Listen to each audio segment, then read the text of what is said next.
My father was, he's on the left here, my father was officer of the General Staff of the Soviet Army.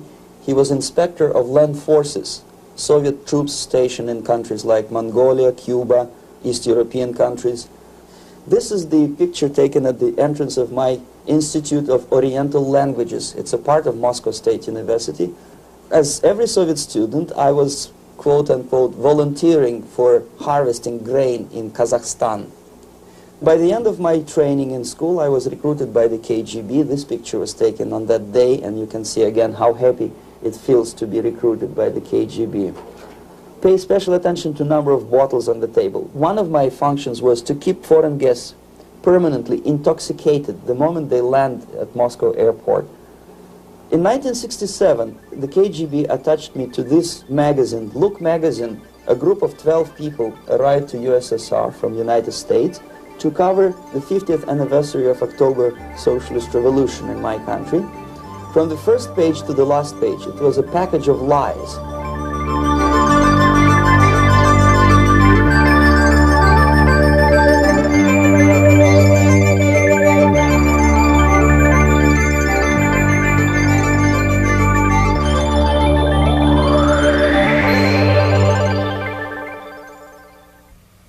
Our conversation is with Mr. Yuri Alexandrovich Bezmanov. Mr. Bezmanov was born in 1939 in a suburb of Moscow. He was the son of a high-ranking Soviet Army officer.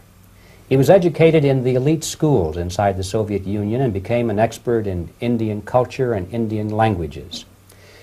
He had an outstanding career with Novosti, which was the, and still is, I should say, the press arm or the press agency of the Soviet Union. It turns out that this is also a front for the KGB. One of his interesting assignments was to brainwash foreign diplomats when they visited Moscow. And he'll tell us a little bit about how they did this and how they planted information which eventually wound up in the press of the free world. He escaped to the West in 1970 after becoming totally disgusted with the Soviet system, and he did this at great risk to his life. He certainly is one of the world's outstanding experts on the subject of Soviet propaganda and disinformation and active measures. Mr. Bezmanov, I'd like to begin by having you tell us a little bit about some of your childhood memories.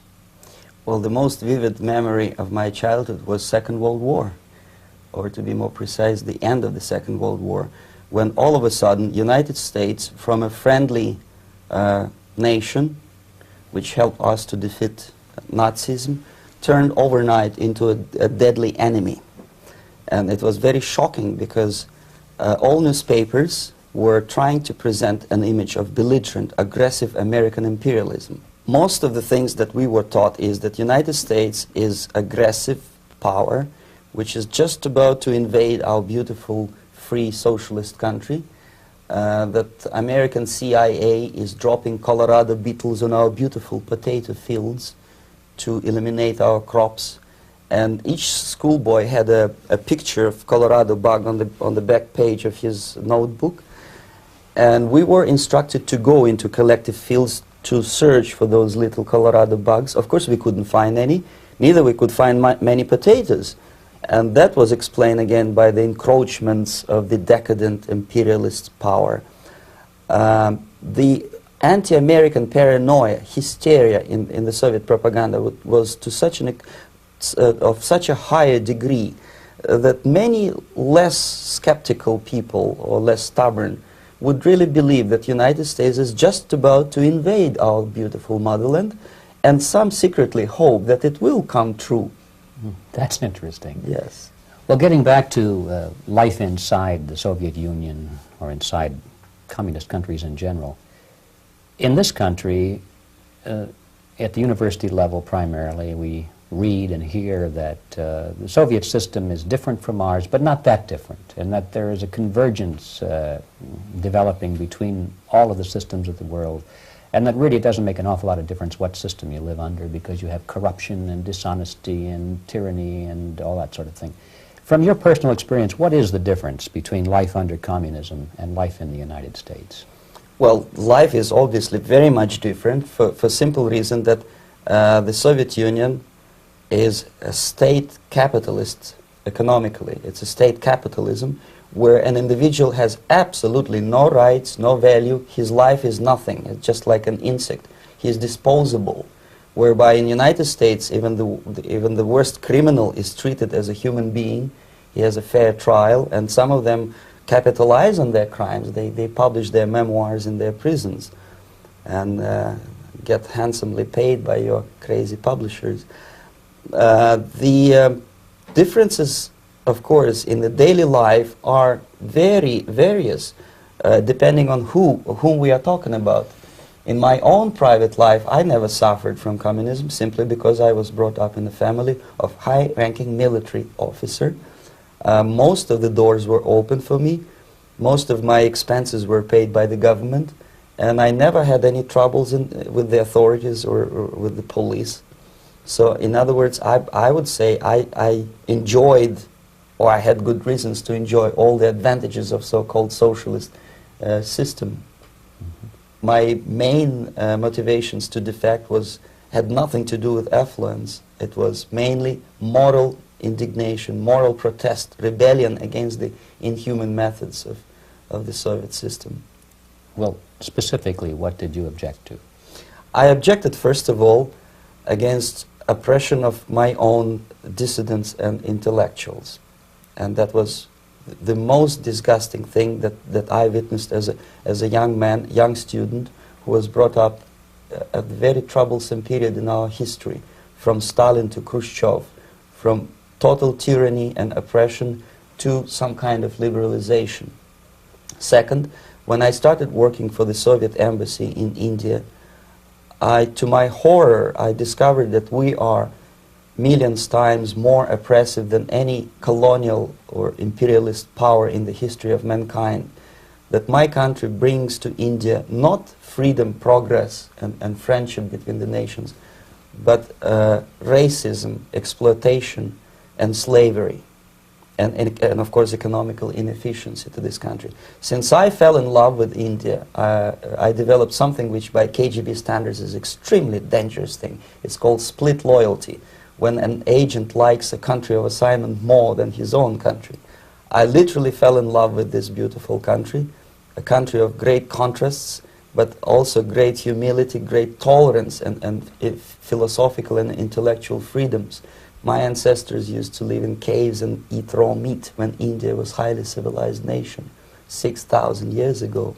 So obviously the choice was not to the advantage of my own nation. I decided to defect and to entirely dissociate myself from that brutal regime.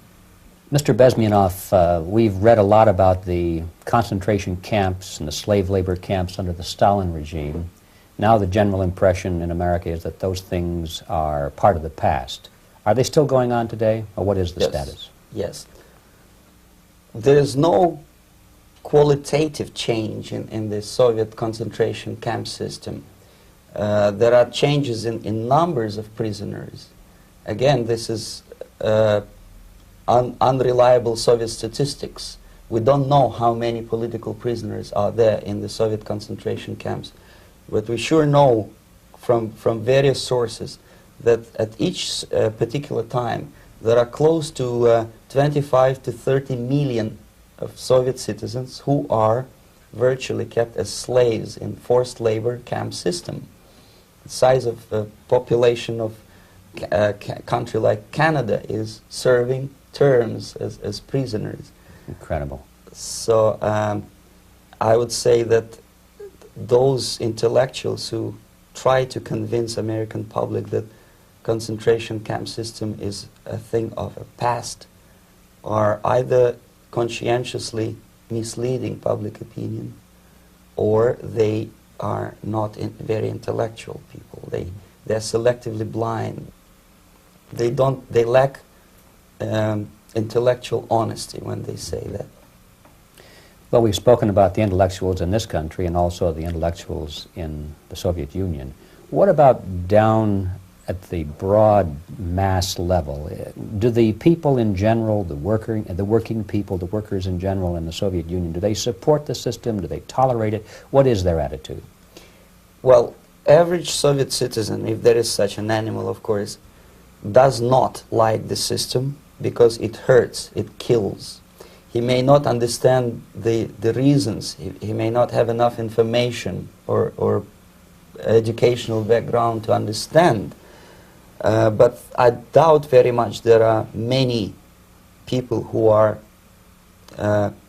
conscientiously supporting the Soviet system. There are not such people in USSR. Even those who have all the reasons to enjoy socialism, people like myself, who were a member of journalistic elite, they also hate system for different reasons, though. Not because they lack material affluence, but because they are unfree to think, they're in constant fear, duplicity, split personality.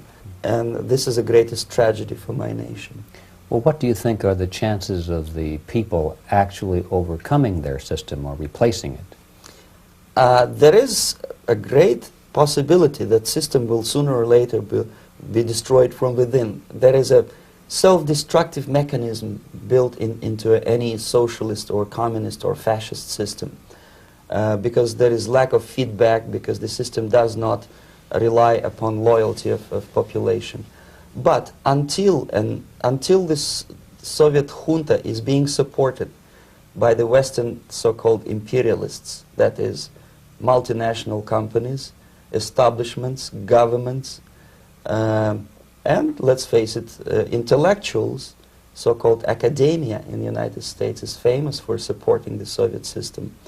As long as the Soviet junta will keep on receiving credits, money, technology, grain deals, and political recognition from all these traitors of democracy or freedom, there is no hope, there is not much hope for changes in my country, and the system will not collapse by itself simply because it's being nourished by so-called American imperialism. This is the greatest paradox in history of mankind, when capitalist world supports and actively nourishes its own destroyer, destructor. I think you're trying to tell us something. Oh, in yes. This country. I'm trying to tell you that it has to be stopped unless you want to end up in Gulag system and enjoy all the advantages of socialist equality. Working for free, catching fleas on your body, sleeping on planks of plywood in Alaska this time, I guess. That's where Americans will belong, unless they will wake up, of course, and force their government to stop aiding Soviet fascism. Well, you told us a moment ago why you left the system. I'd like to hear the details of how you did it. It must have been a very dangerous thing. It was not so dangerous, it was crazy. First of all, because defecting in India is virtually impossible, thanks to very strong pressure from the Soviet government. Excuse me, you were in India on assignment at that time. Yes, I was working for the Soviet embassy in New Delhi as a press officer. And defecting for a Soviet diplomat is next to impossible. It's a suicide, as I said, because a great friend Indira Gandhi pushed a law through parliament which says, and I quote, "No defector from any country has a right of political asylum in any embassy on the territory of Indian Republic," which is a masterpiece of hypocrisy. No other defector but the Soviet one needs a political asylum. So knowing that perfectly well, I planned a craziest possible way to defect. I studied counterculture in India. There were thousands of young American boys and girls with no shoes, long hair, smoking hash and marijuana, studying sometimes Indian philosophy, sometimes simply pretending that they study. And they greatly annoyed Indian police, and they were laughing stock of Indians because obviously they were good-for-nothing students. I studied carefully where they congregate, what routes they travel, what language they speak, what do they smoke. And one day I simply joined a group of hippies to avoid detection of Indian police. I was dressed as a typical hippie with blue jeans, long camise shirts, with all kind of nice decorations like beads, long hairs. I bought a wig because for several weeks I had to turn myself from a conservative Soviet diplomat into a very progressive American hippie. And that was the only way that I could avoid detection. It was very interesting experience, but it was necessary because from my own knowledge as a member of Soviet embassy staff, I knew that there were many cases when Soviet defectors were betrayed by Indian police, and also some Western embassies played a very dirty role in betraying the Soviet defectors.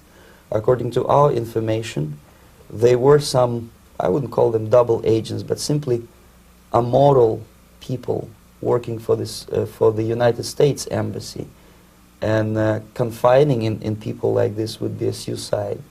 So I had to be extremely careful. I could not trust anyone, and that was the reason for such a crazy way to defect. Well, had you been caught in the act of trying to get out, what would have happened to you? Oh, most likely I would end up in concentration camp,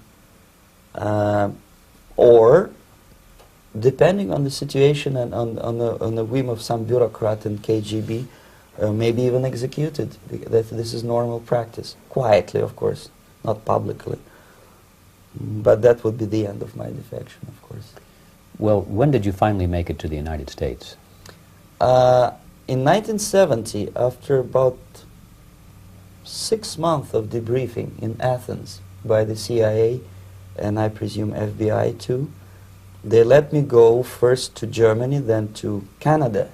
That was my decision. I had to change my identity to protect my family and my friends in USSR.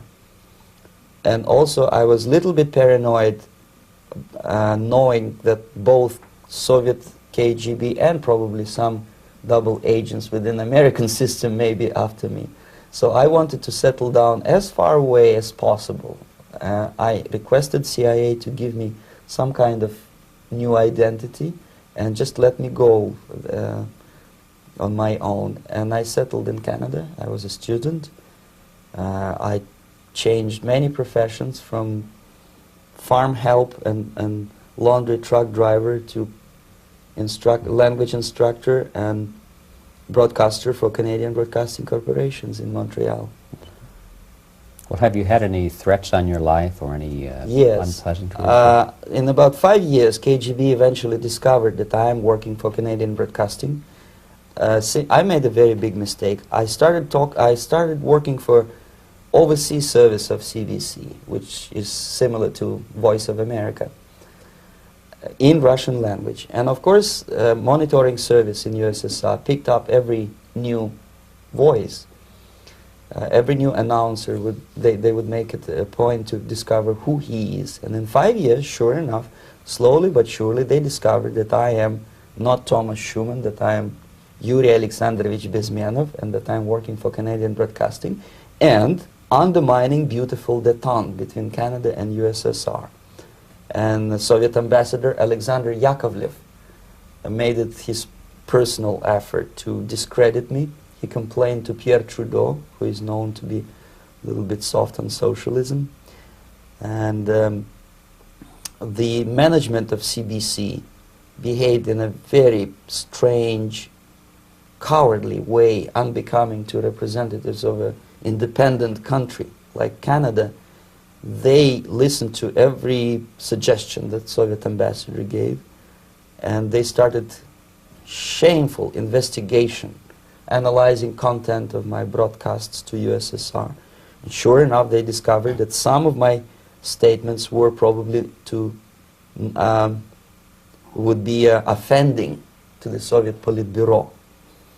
So I had to leave my job.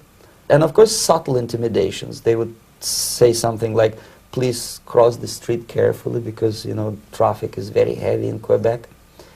And fortunately, I know about the psychology and the logic of activity of the KGB, and I never allowed myself to be intimidated. This is the worst thing. This is what they expect a person, a defector, to be intimidated. Once they spot that you are scared, they keep on developing that line And then eventually you either have to give up entirely and work for them, or they neutralize you. They would definitely stop all kind of political activity, which they failed to do in my case, because I was stubbornly working for the Canadian Broadcasting. And in response to their intimidations, I said that, look, this is a free country, and I am as free as you are. And I also can drive very fast. And gun control is not yet established in Canada, so I had a couple of good shotguns in my basement. So welcome to visit me someday with your Kalashnikov's machine guns. So obviously it didn't work. Intimidation didn't work. So they tried different approach, as I described. They approached on the highest level, on the level of Canadian bureaucracy. And on that level they were on successful. that level they were successful. On individual level they failed flat. Mr. Bezmenov has brought a series of slides with him that he has taken from the Soviet Union, and I think this is a good time to take a look at the slides. Yes. Now, the viewers will be able to see these slides as we talk about them. Yes, this is a collection of slides which are, some of them are snapshots from my family album, some of them are documents which I smuggled from the Soviet embassy, and some are reproductions from local mass media. I usually show them to establish my credibility as a defector. This is a picture of my native town, Mytishi, about 20 miles north from Moscow. Characteristically, there is a statue of Comrade Lenin in the central square. This is myself at the age of 7, again, characteristically, under the statue of Comrade Stalin, extending his friendly hand to peoples of the world. At that age, of course, I was still idealistically minded young communist, and I still believe that sooner or later things will go for better. But I realized that the system stinks, that something is fishy, and that ideology is fake. And the propaganda about advanced Soviet agriculture simply didn't meet the criteria of reality. If they talk about abundance of food and there is none in the stores, there must be something wrong. My father was, he is on the left here, my father was officer of the General Staff of the Soviet Army. He was inspector of land forces, Soviet troops stationed in countries like Mongolia, Cuba, East European countries. Were he alive today, most likely he would be inspecting Soviet troops in Nicaragua, Angola, and many other parts of the world. Fortunately, he died and he didn't see the disgrace, because deep inside he was a Russian patriot. He didn't like the idea of expanding Soviet military might, especially in the areas where we were not welcomed at all. Unlike many other military officers, he was reporting directly to the Minister of Defense, bypassing KGB and diplomatic service. In other words, he was a trusted military professional. And my impression that this type of people are much less hawkish and adventuristic than party bureaucrats in Kremlin. When American mass media describes Soviet military as potentially dangerous counterpart for Pentagon, I simply laugh, because I know better. I know that the most dangerous part of the Soviet power structures are not military at all. Most likely, if they come to power in my country, they'll be more sensible negotiators for nuclear disarmament and withdrawal of the Soviet troops from many parts of the world. But if someone from the party structure or the KGB structure were to give the orders for a military they have to obey, they yes, would follow because them. they are professional military. But they, you see, the triangle of power and hate in USSR is the party at the top, the party elite, the oligarchy of the party, then the military and the KGB at the bottom. They hate each other, and the most hated triangle, the most hated corner of the triangle is the Communist Party bureaucrats. They are the most adventuristic, senile megalomaniacs. They can start war, I wouldn't be surprised. Not the military. They know what war is. Yes. At least my father did. This is the picture taken at the entrance of my Institute of Oriental Languages. It's a part of Moscow State University. I graduated in 1963.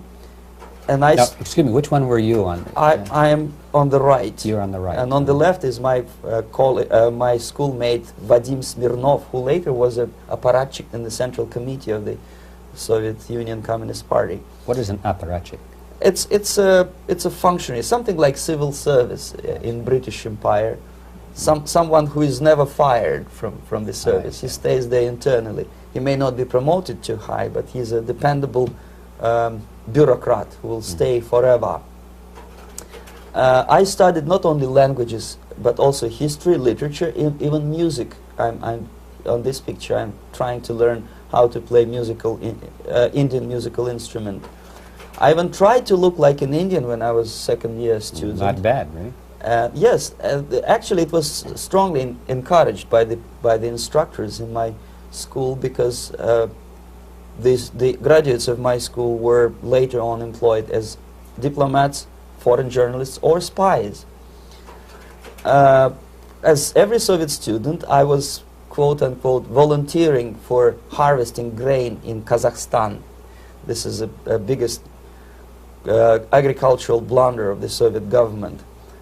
But I didn't have much choice, of course, because the communist motto borrowed from the Bible says, "Those who do not work shall not eat." And you can see me eating, therefore I was working, and you can see how happy I was about it. I went through a very extensive physical and military training, including the military games in areas, suburban areas of Moscow. And here, for example, we are on the tour in Arkhangelsk area. And by the end of my training in school, I was recruited by the KGB. This picture was taken on that day, and you can see again how happy it feels to be recruited by the KGB. Our conversation with Yuri Alexandrovich Bezmanov, who is a defector from the Soviet Union, a former propaganda agent for Novosti and the KGB, will continue after this message.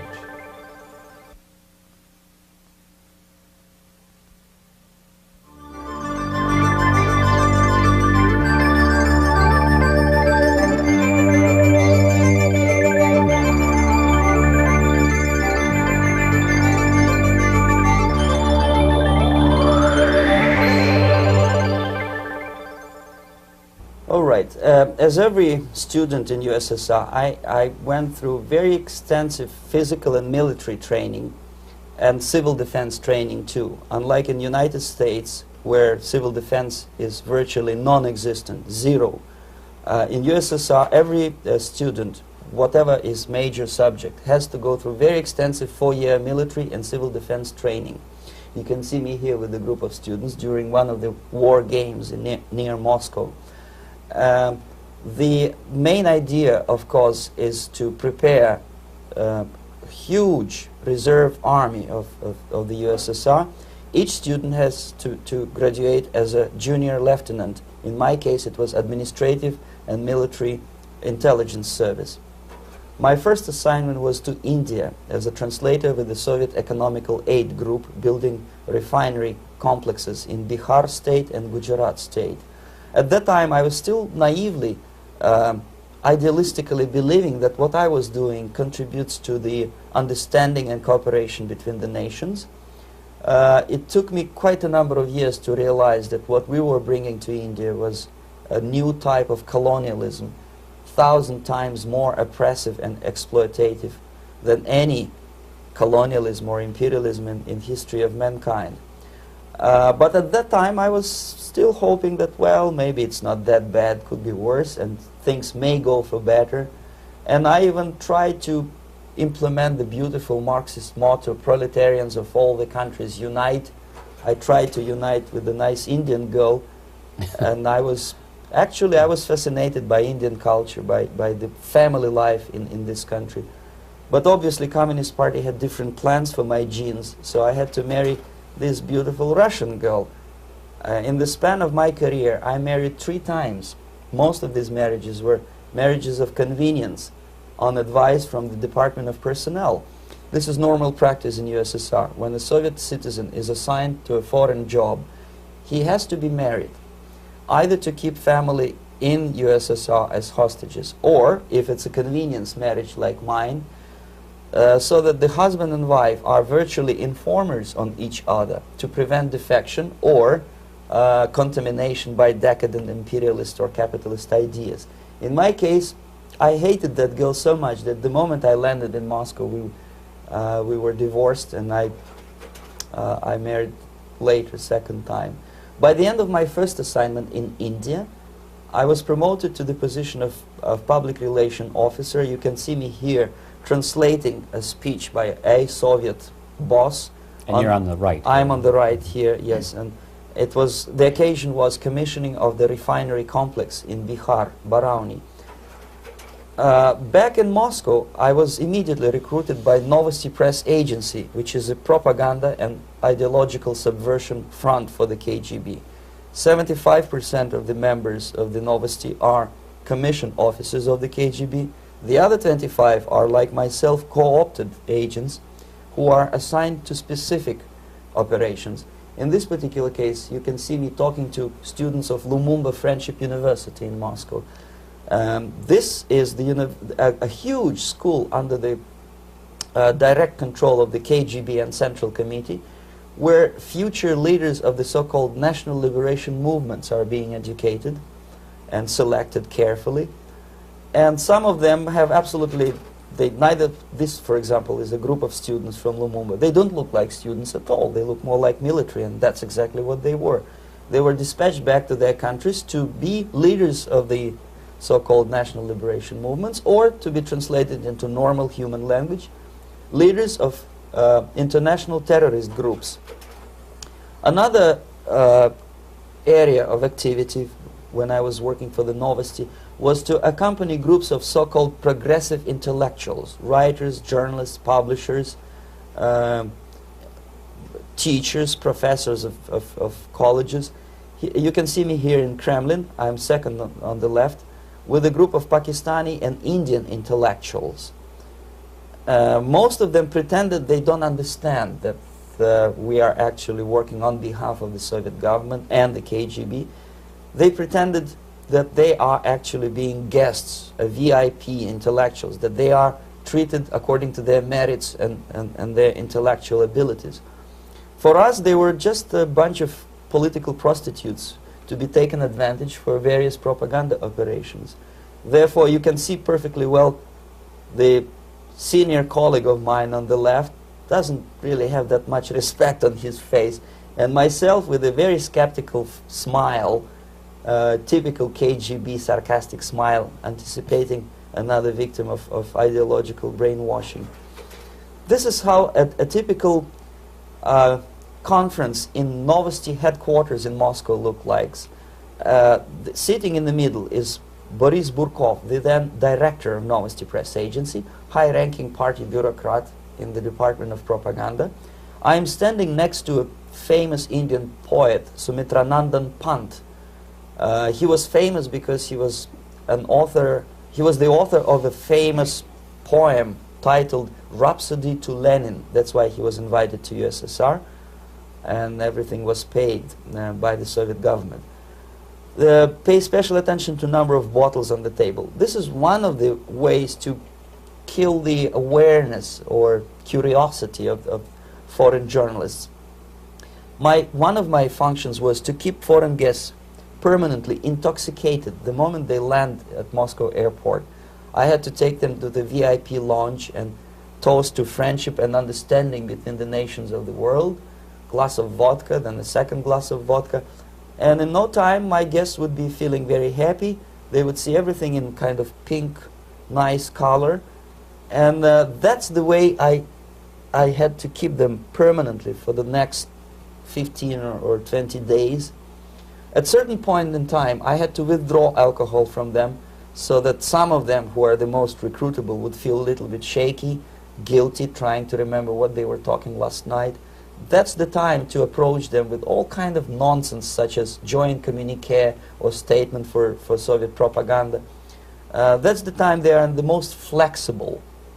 And of course, what they didn't understand, they didn't realize or pretended not to realize, that myself, who was drinking together with them, was not drinking at all. I had ways to get rid of alcohol through various techniques, including special pills which were given to me by my colleagues. But they were taking it seriously. In other words, they would consume quite large volumes of alcohol and feel quite uneasy next morning. In 1967, the KGB attached me to this magazine, Look magazine. A group of 12 people arrived to USSR from United States to cover the 50th anniversary of October Socialist Revolution in my country. From the first page to the last page, it was a package of lies, propaganda cliché, which were presented to American readers as opinions and deductions of American journalists. Nothing could be far from truth. These were not opinions. They were not opinions at all. They were the clichés which the Soviet propaganda wants American public to think that they think. If it does make any sense at all. It sure does, because from the viewpoint of the Soviet propaganda, although there are some subtle criticism of the Soviet system, the basic message is that Russia today is a nice, functioning, efficient system supported by majority of population. That's the biggest lie. And of course, American intellectuals and journalists from Look magazine elaborated on that untruth in various different ways. They intellectualized that lie. They found all kind of justifications for telling lies to American public.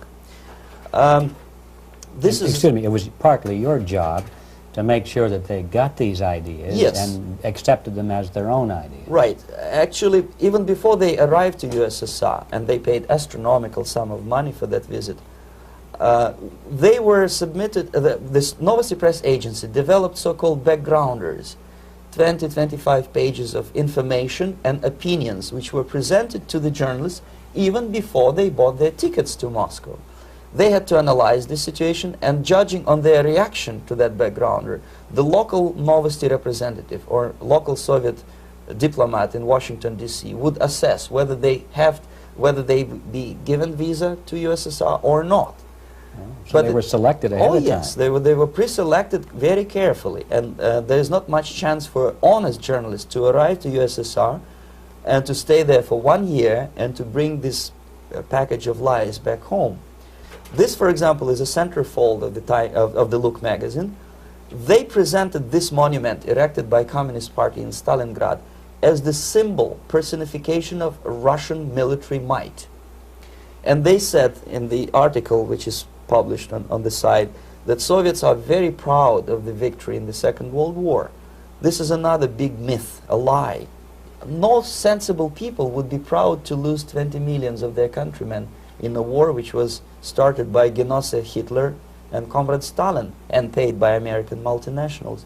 Most of the Soviet citizens look at this type of monuments with disgust and sorrow, because every family lost father, brother, sister, or child in the Second World War.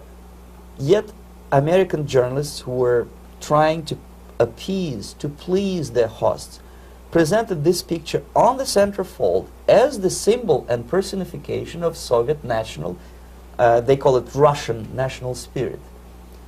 And it was greatest misconception and a very tragic misunderstanding. Of course, Look magazine was not distributed in USSR. The main audience was in United States. But I presume that many Americans, millions of Americans who were reading Look magazine at that time, had absolutely wrong idea about the sentiments of my nation, about what the Soviets are proud of and what they hate. This is a group, you see the same lady with the sword in Stalingrad. This is the group of journalists. Myself is in the center with the same devilish smile.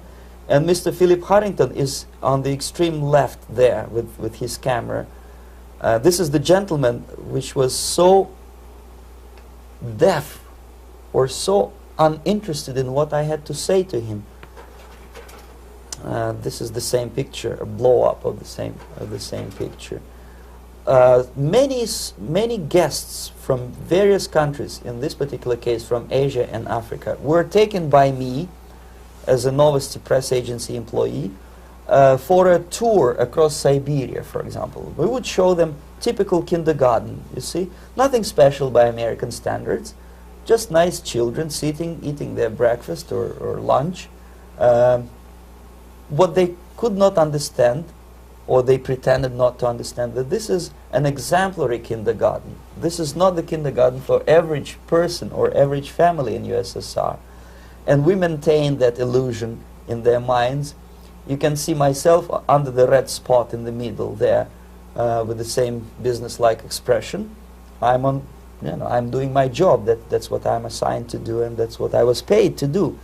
But deep inside, I still hope that at least some of these useful idiots would understand that what they are looking at has nothing to do with the level of affluence in my nation. This is a better picture which reflects the true spirit of the Soviet childhood. This picture was printed in a Canadian government publication by mistake. In the middle you can see children playing on a small courtyard, and the caption goes, "This is a typical kindergarten in Siberia." What these idiots didn't understand, that it is not kindergarten at all. It is a prison for children of political prisoners. But there was not a single mentioning that what they were visiting actually was an area of concentration camps. And the job of people like myself to help them to not to notice that they are actually talking to prisoners. Most of the children were dressed, especially on the occasion of the foreigners' visit. Of course, there were no corpses on the ground. There were no machine gun guards. And well, it looks not very pleasant, as you see. It looks dull, but obviously it does not create an impression that this is actually a prison. Well, did any of the journalists have the curiosity to ask about prisons and that kind of thing? Yes. They were in Siberia. This Yes. is what you associate. Yes, some of them asked questions, and naturally we would give them, for the stupid question, we give them stupid answer. No, there are no prisons in Siberia. No, most of the people who you see are free citizens of USSR. They are very happy to be here, and they are contributing to the glory of the socialist system.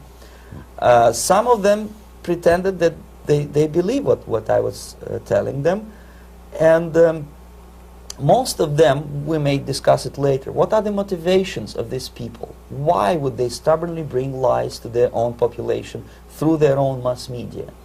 I have various answers to this. There is not a single explanation. It's a complex of explanations.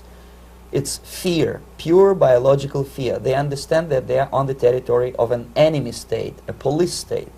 And just to save their rotten skins and their miserable jobs, their affluence back home, they would prefer to tell a lie than to ask truthful questions and report truthful information. Second, most of these schmucks were afraid to lose their jobs, because obviously if you tell truth about my country, you will not last long as a correspondent of New York Times or Los Angeles Times. They will fire you. What kind of correspondent are you? You obviously cannot find common language with Russians if they kick you out in 24 hours. So just by trying to be conformist to their own editorial bosses, they tried not to offend the sentiments of the Soviet administrators and people like myself. Deep inside, I hope they would insult my or offend my sentiments. Obviously, they preferred not to. Another reason, I refuse to believe it, but obviously, there is another reason. Obviously, it's a greed. These people earn a lot of money. When they come back to USA, they claim that they are experts in my country. They write books which sells in million copies, titled like Russians, The Truth About Russia. Most of it is lie about Russia. Yet they claim to be Sovietologists. They play back myth about my country, the propaganda cliches. Yet they stubbornly resist the word of truth. If a person like Solzhenitsyn is either defecting or kicked out of USSR, they try all their best to discredit him and to discourage him. I don't have much chance to appear on national network with a true story about my country. But a useful idiot like Hendrik Smith or Robert Kaiser, they are big heroes. They come back from USSR, they say, oh, we were talking to dissidents in Russia. Big deal.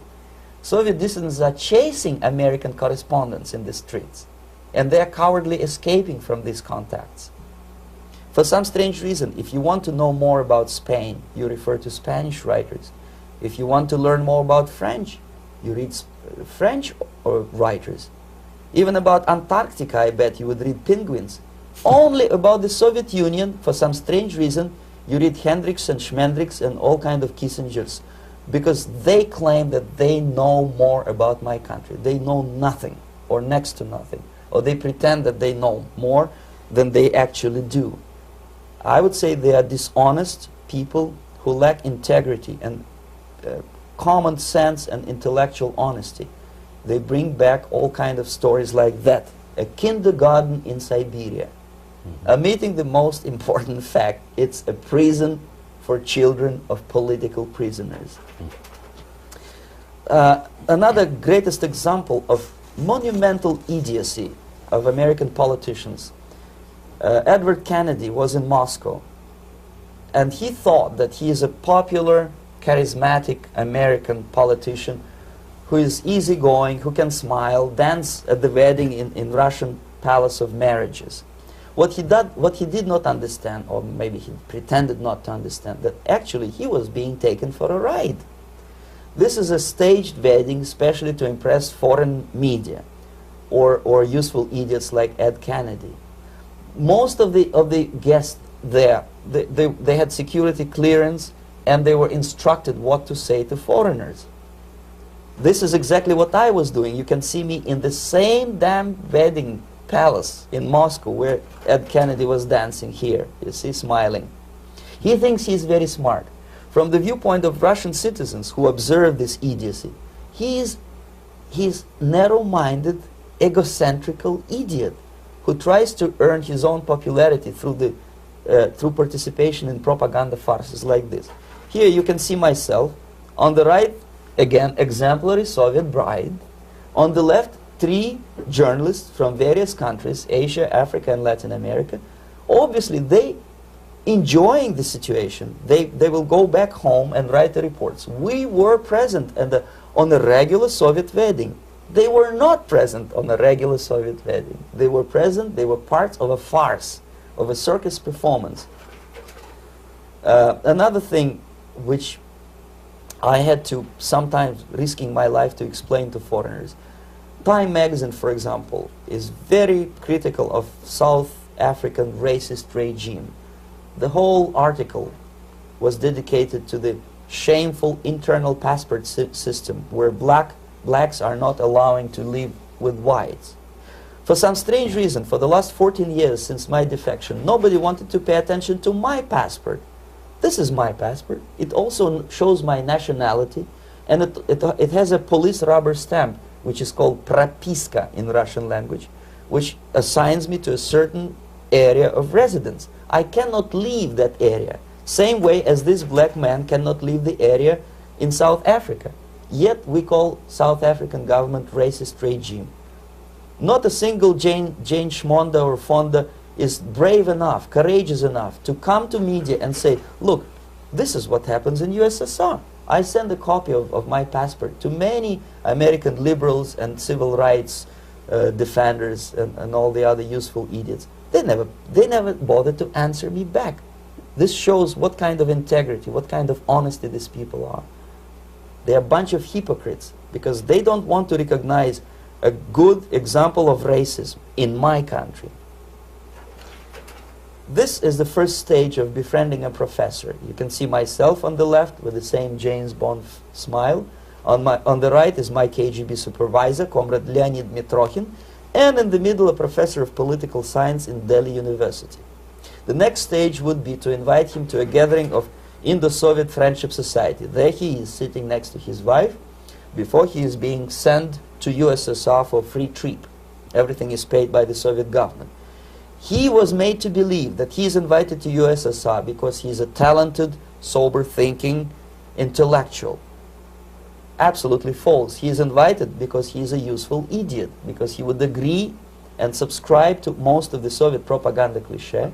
And when he is coming back to his own country, he is going for years and years to teach the beauties of Soviet socialism to newer and newer generations of his students, thus promoting the Soviet propaganda line. The KGB was even curious about this gentleman. It may look innocent. Maharishi Mahesh Yogi, a great spiritual leader, or maybe a great charlatan and crook, depending on from which side you are looking at him. Beatles were trained at his ashram in Hardwar in India how to meditate.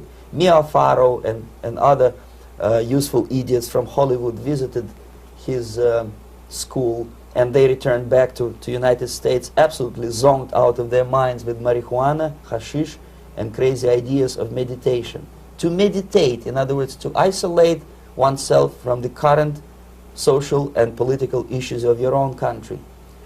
To get into your own bubble, to forget about troubles of the world. Obviously, KGB was very fascinated with such a beautiful school, such a brainwashing center for stupid Americans. I was dispatched by the KGB to check what kind of VIP Americans attend this school. That's you on the left. Yes, I'm on the left. I was trying to get enrolled in that school. Unfortunately, the Maharishi Mahesh Yogi asked too much. He wanted $500 American for enrollment. But my function was not actually to get enrolled in the school. My function was to discover what kind of people from United States attend this school. And we discovered that, yes, there are some influential members of family, public opinion makers of United States, who come back with the crazy stories about Indian philosophy. Indians themselves look upon them as idiots, useful idiots. To say nothing about KGB, who looked at them as extremely naive, misguided people. Obviously, a VIP, say a wife of a congressman, or a prominent Hollywood personality, after being trained in that school, is much more instrumental in the hands of manipulators of public opinion and KGB than a normal person who understands, who looks through this type of fake religious training. Why would they be more susceptible to manipulation? I just mentioned that because, you see, a person who is too much involved in introspective meditation.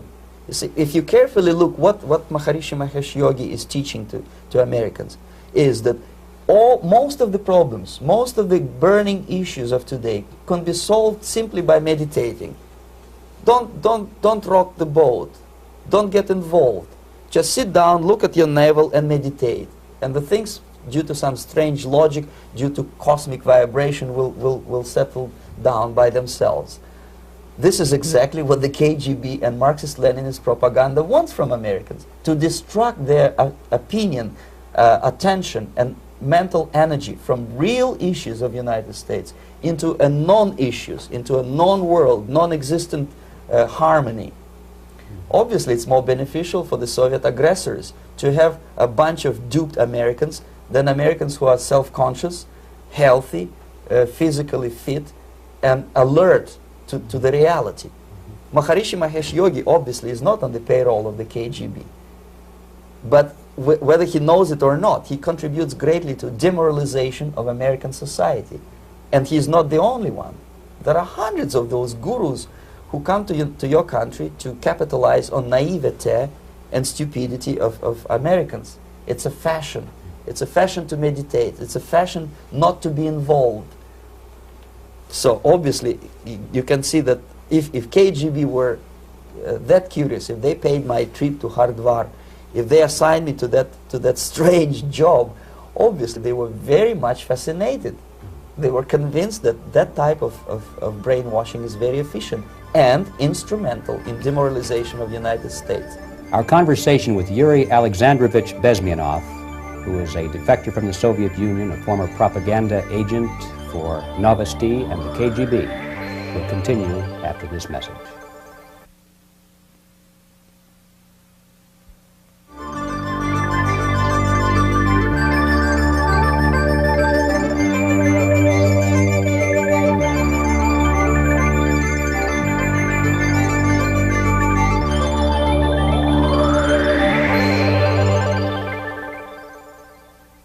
This picture shows the part of the building of USSR embassy, and my supervisors. On the left is Comrade Mehdi, an Indian communist, and on the right, Comrade Mitrokhin, my supervisors in the secret department of research and counter-propaganda. It has nothing to do with either research or counter-propaganda. Most of the activity of that department was to compile huge volume of information on individuals who were instrumental in creating public opinion. Publishers, editors, journalists, actors, educationalists, professors of political science, members of parliament, representatives of business circles. Most of these people were divided roughly in two groups.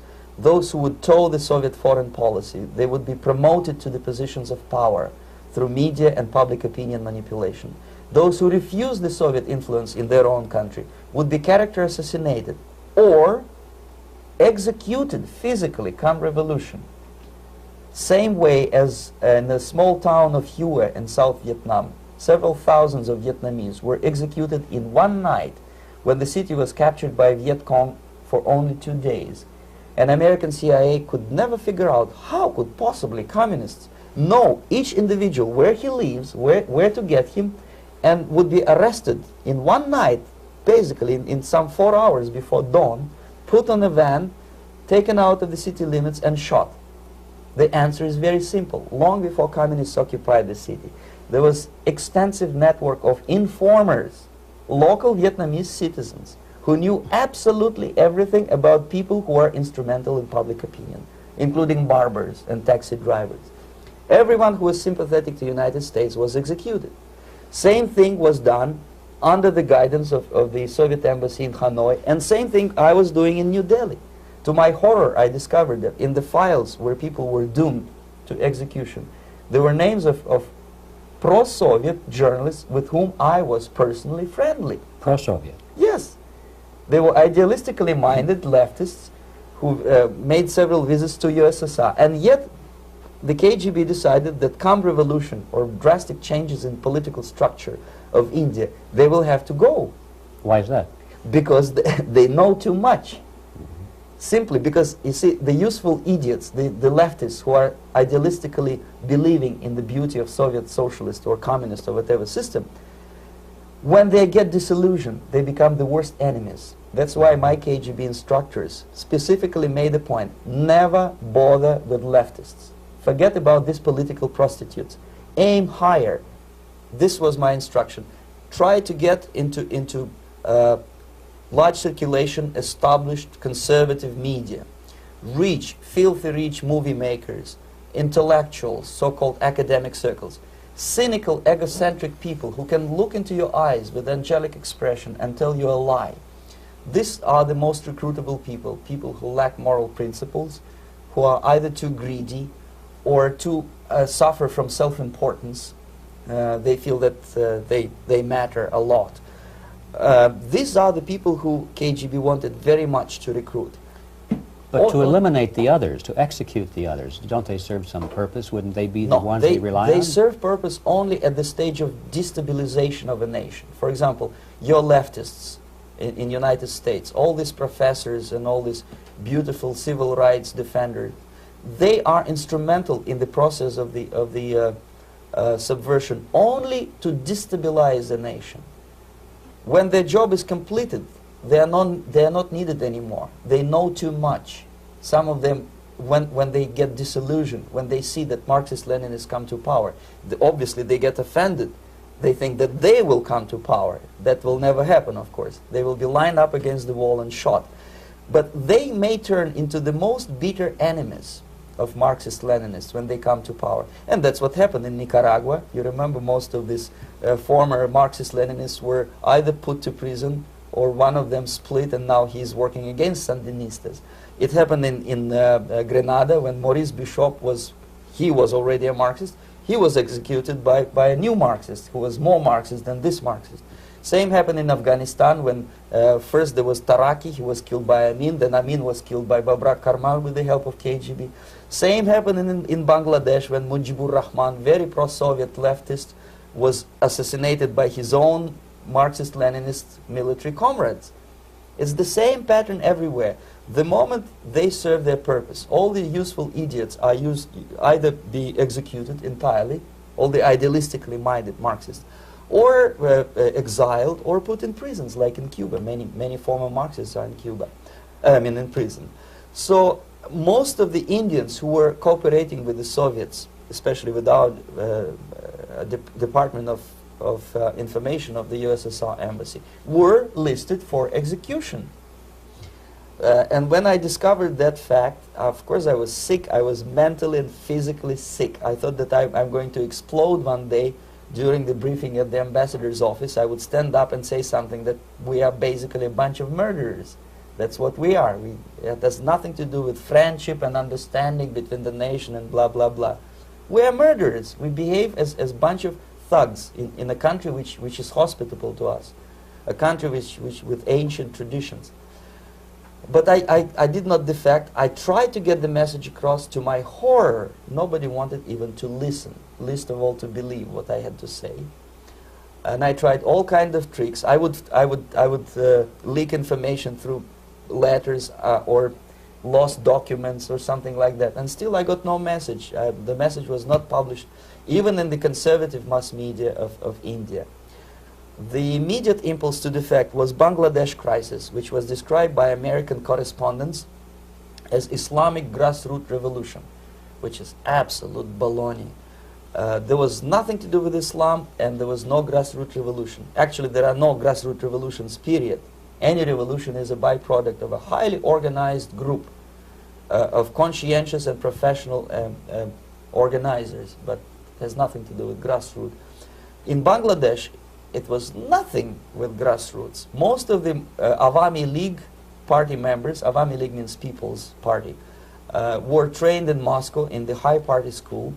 Most of the Mukti Fauj leaders, Mukti Fauj in Bengali means People's Army, same as SWAPO and all kind of liberation armies all over the world, the same bunch of useful idiots.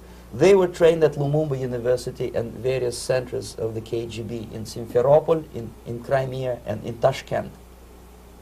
So when I saw that Indian territory is being used as a jumping board to destroy East Pakistan, I saw myself thousands of so-called students traveling through India to East Pakistan, through the territory of India, and Indian government pretended not to see what's going on. They knew perfectly well, the Indian police knew it, the intelligence department of Indian government knew it, the KGB of course knew it, and the CIA knew it. That was most infuriating, because when I defected and I explained to the CIA debriefers they should watch out because East Pakistan is going to erupt any moment, they said I was reading too many James Bond novels. Anyway, so East Pakistan was doomed. One of my colleagues in the Soviet consulate in Calcutta, when he was dead drunk, he ventured into the basement to relieve himself, and he found big boxes which said printed matter to Dhaka University. Dhaka is the capital of East Pakistan. And since he was drunk and curious, he opened one of the boxes and he discovered not printed matter. He discovered Kalashnikov guns and ammunition in there. Anyway, it's a long story. When I saw the preparations for the invasion into East Pakistan, obviously I wanted to defect immediately. The only thing I couldn't at that time make up my mind when and where and how. One of the reasons, of course, you see, I was in love with India. I mentioned it before. I spoke the languages. I socialized with people. And I understood that I had to act fast unless I want this beautiful country to be permanently and irreparably damaged by our presence. One of the reasons not to defect was, as you can see, I was living in relative affluence. Who the hell in the normal mind would defect and do what? To be abused by your media, to be called McCarthyist and fascist and paranoid, or to drive a taxi in New York City? What for? What the hell for should I defect? To be abused by Americans, to be insulted in exchange for my effort to bring the truthful information about impending danger of subversion. As you can see, I was living in quite a comfortable conditions next to swimming pool, where Indians were not allowed, by the way. I was highly paid expert in propaganda. I had my family. I was respected by my nation. My career was cloudless. The third reason, how to defect with the family. To defect with the baby and the wife would be virtual suicide, because according to law, that hypocritical law which I quoted before, the Indian police will have to hand me over back to the KGB, and that will be the end of my defection and probably my life. Again, I cannot smuggle my wife because she was not quite sure what I was doing. She was not that idealistically involved, and she was definitely not in the total picture of what I was doing for the KGB. She would be shocked if I you know, put her in my van and drive her to the American embassy or elsewhere. That would be a greatest danger. So again, I had to defect in such a way that my defection would look as simple disappearance. And there were many cases like that when the Soviet agents simply disappeared, either killed in action or, thanks to their curiosity and their close contacts with radicals, some of them were killed by the Marxists, by the way. It happened in many African countries when the Soviet KGB were killed by Africans themselves. Not because they hated Marxism-Leninism, but because they were simply trigger-happy bunch of unruly characters. If you give them a machine gun, they will shoot.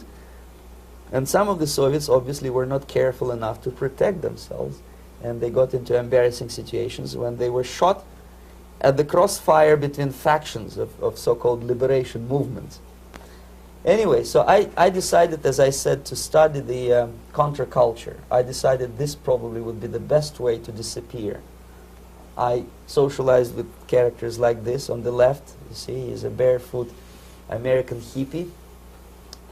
It took me quite a long time to study exactly what they were doing and how to mix with them. But eventually I did it. Most of Indian newspapers carried my picture and promise of 2,000 rupees for information about my whereabouts.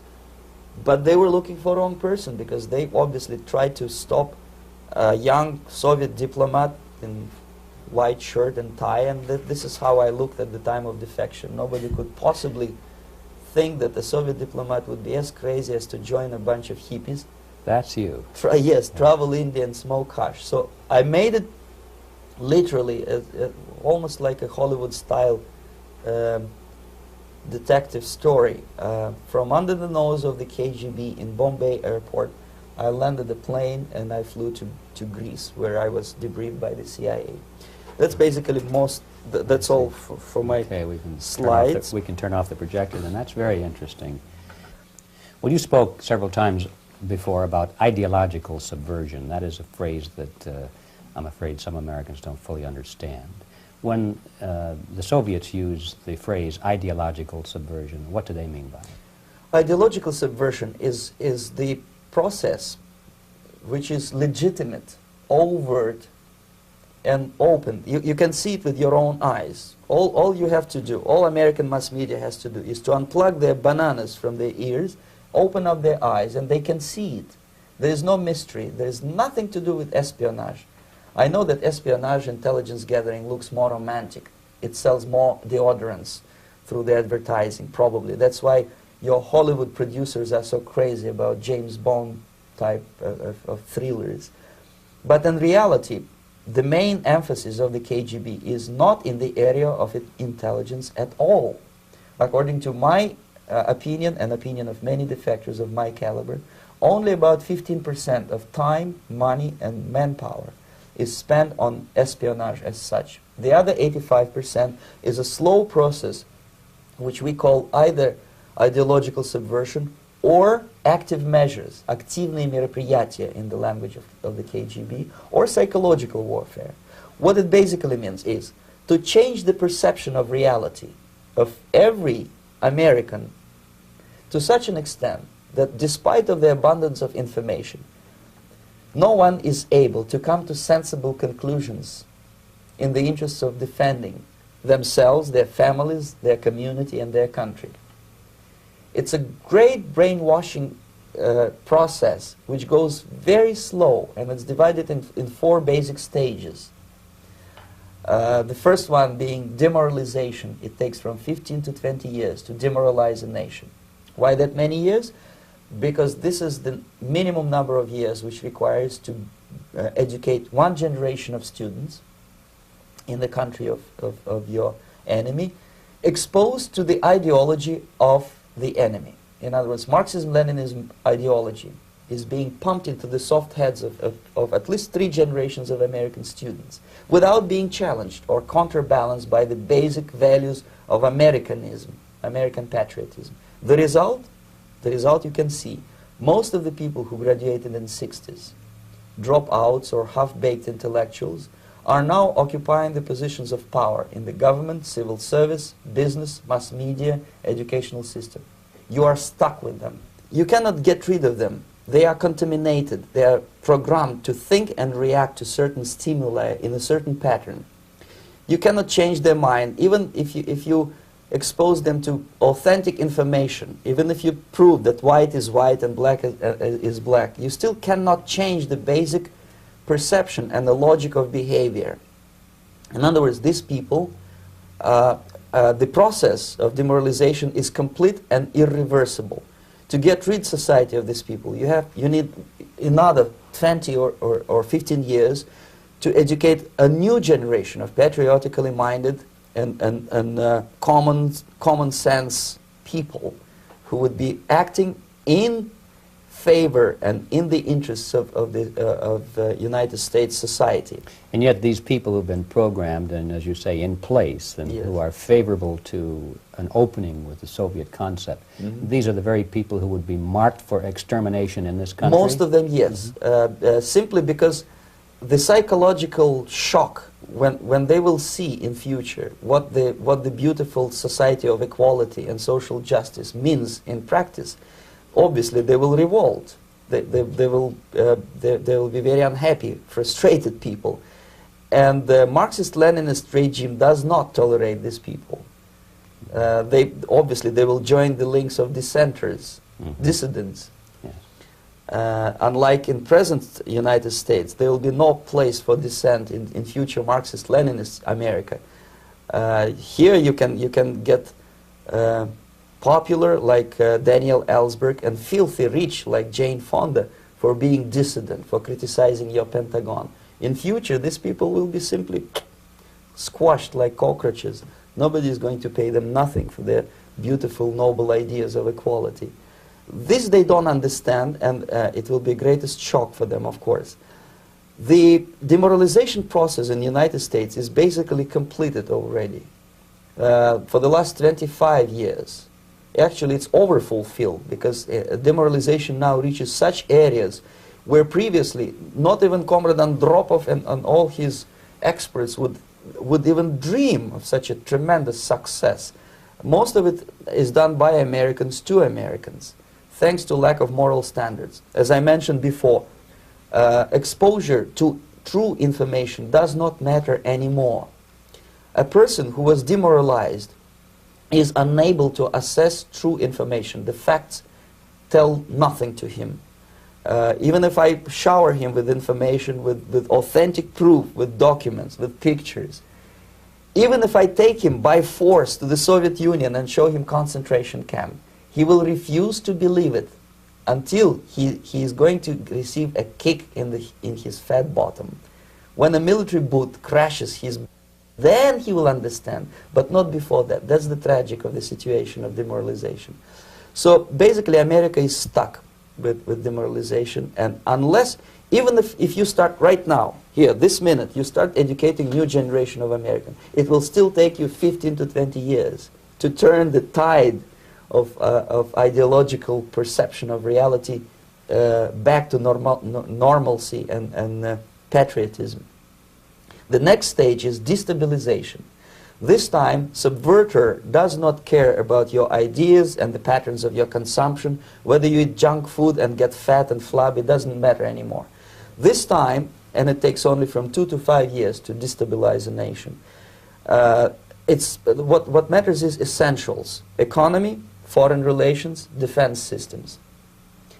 And you can see it quite clearly that in some areas, in such sensitive areas as defense and economy, the influence of Marxist-Leninist ideas in the United States is absolutely fantastic. I could never believe it 14 years ago when I landed in this part of the world, that the process will go that fast. The next stage, of course, is crisis. It may take only up to 6 weeks to bring a country to the verge of crisis. You can see it in Central America now. And after crisis, with a violent change of power, structure, and economy, you have so-called the period of normalization. It may last indefinitely. Normalization is a cynical expression borrowed from Soviet propaganda. When the Soviet tanks moved into Czechoslovakia in '68, Comrade Brezhnev said, "Now the situation in brotherly Czechoslovakia is normalized."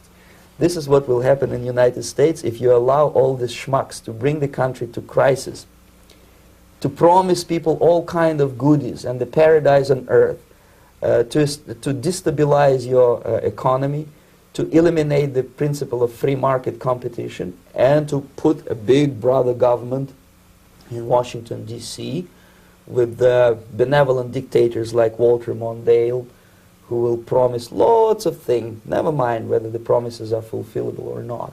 He will go to Moscow to kiss the bottoms of new generation of Soviet assassins, never mind. He will create false illusions that the situation is under control. Situation is not under control. Situation is disgustingly out of control.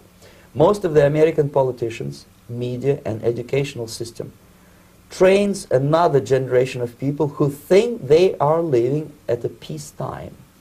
False. United States is in the state of war, undeclared total war against the basic principles and the foundations of this system. And the initiator of this war is not Comrade Andropov, of course. It's the system. However ridiculous it may sound, the world communist system or the world communist conspiracy, whether I scare some people or not, I don't give a hoot. If you are not scared by now, nothing can scare you. But you don't have to be paranoid about it. What actually happens now, that unlike myself, you have literally several years to live on unless the United States wake up. The time bomb is ticking. With every second, the disaster is coming closer and closer. Unlike myself, you will have nowhere to defect to, unless you want to live in Antarctica with penguins. This is it. This is the last country of freedom and possibility. Okay, so what do we do? What is your recommendation to the American people? Well, the immediate thing that comes to my mind is, of course, there must be a very strong national effort to educate people in the spirit of real patriotism, number one. Number two, to explain them the real danger of socialist, communist, whatever, welfare state, big brother government. If people will fail to grasp the impending danger of that development, nothing ever can help United States. You may kiss goodbye to your freedom, including freedoms to homosexuals, to prison inmate. All these freedoms will vanish, evaporate in 5 seconds, including your precious lives. The second thing, the moment at least part of United States population is convinced that the danger is real, they have to force their government. And I'm not talking about sending letters, signing petitions, and all this beautiful, noble activity. I'm talking about forcing United States government to stop aiding communism. Because there is no other problem more burning and urgent than to stop the Soviet military-industrial complex from destroying whatever is left of the free world. And it is very easy to do. No credits, no technology, no money, no political or diplomatic recognition, and of course no such idiocy as grain deals to USSR.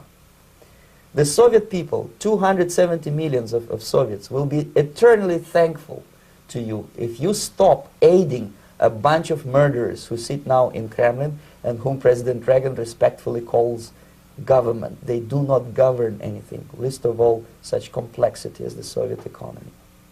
So basic, two very simple, maybe two simplistic answers or solutions, but nevertheless they are the only solutions. Educate yourself, understand what's going on around you. You are not living at the time of peace. You are in a state of war, and you have precious little time to save yourself. You don't have much time, especially if you are talking about young generation. There's not much time left for convulsions to the beautiful disco music. Very soon it will go, just overnight. If we are talking about capitalists or wealthy businessmen, I think they are selling the rope on which they will hang very soon.